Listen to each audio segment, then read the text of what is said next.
আসসালামু আলাইকুম। আলহামদুলিল্লাহ, আমাদের এই কালো গাভীটা আজকে একটি বকনা বাচ্চা দিয়েছে।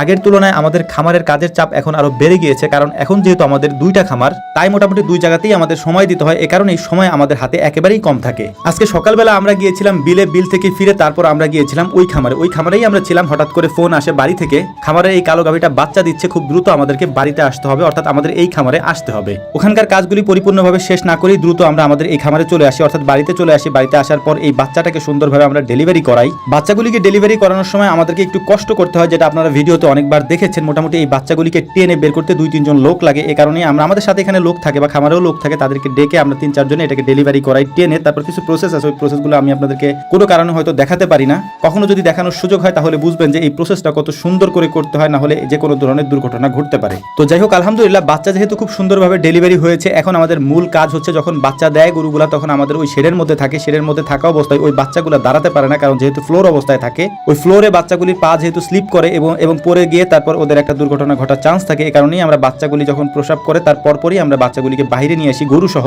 বাইরে একটা বাঁশের খুঁটি গেড়ে তারপর ওই জায়গাতে আমরা কিছু ম্যাট দিয়ে নিই, কারণ বাচ্চাটাকে সরাসরি যদি আমরা মাটিতে দেই তাহলে ওর গায়ে মাটি লেগে যাবে বা বালু লেগে যাবে। যে কারণে আমরা ব্যাটের উপরে দেই, ওর মা ওকে চেটে একেবারে সুন্দর করে পরিষ্কার করে শুকিয়ে ফেলে দেন। তারপরে আমরা এখান থেকে ম্যাটটা সরিয়ে ফেলি। ম্যাটটা সরানো হয় মূলত যখন ও দাঁড়ানো শিখে যায়, তখন মূলত আমরা এখান থেকে ম্যাটটা সরিয়ে ফেলি। যতক্ষণ পর্যন্ত দাঁড়ানো না শিখবে ততক্ষণ পর্যন্ত আমরা ম্যাটটা এইভাবেই দিয়ে রাখি। এবং গাভী বাচ্চা দেওয়ার আধা ঘন্টার মধ্যেই আমরা তাকে শাল দুধ খাওয়ানোর জন্য চেষ্টা করি। এ কারণেই যদি বাছুর দাঁড়াতে না পারে, অর্থাৎ দাঁড়াতে যদি সময় লাগে, সেক্ষেত্রে আমরা দুধ আগে দহন করে তারপরে একটা বোতলে ভরে নিপিল দিয়ে তারপর ওদেরকে ওই শোয়া অবস্থায় খাওয়াই দিই। কিন্তু আমাদের এই বাছুরটা একটু অন্যরকম, কারণ অন্যান্য বাছুরগুলোকে আমরা যখন শাল দুধ বোতলে ভরে খাইয়ে দিই তখন ওগুলো খেয়ে নেয়, কিন্তু এই বাছুরটাকে আমরা অনেক চেষ্টা করেছিলাম খাওয়ানোর জন্য, কিন্তু ও খেলো না। এখানে খুবই মজার এবং অদ্ভুত একটা ঘটনা ঘটেছে। সেটা হচ্ছে, স্বাভাবিকভাবে গরু যখন বাচ্চা দেয়, বাচ্চা দেওয়ার পরে গরু তেমন একটা শয় না, কিন্তু এই গরুটা বারবার এরকম শুচ্ছিল। আমরা মনে করছিলাম যে হয়তো আরেকটা বাচ্চা হবে, কারণ ওদের যে পানির থলিটা থাকে, এই পানির থলিটা আগে একটা ভেঙে যায়, পরে একটা ভাঙে। যেহেতু আমার এখানে আমি এখানে ছিলাম না, আমার অবর্তমানে এগুলো হয়েছে, আমি এসে শুধু বাছুরটাকে টেনে বের করেছি, তাই আগের যে পানিটা ভেঙেছে ওটা আমি দেখিনি। তো গরুটাকে যখন আমি শুতে দেখেছি তখন দেখলাম যে আরেকটা পানির থলি দেখা যাচ্ছে। তখন আমি ভাবছি যে হয়তো আরেকটা বাচ্চা দিতে পারে, তবে আলহামদুলিল্লাহ আর বাচ্চা দেয়নি, একটা বাচ্চাই দিয়েছে।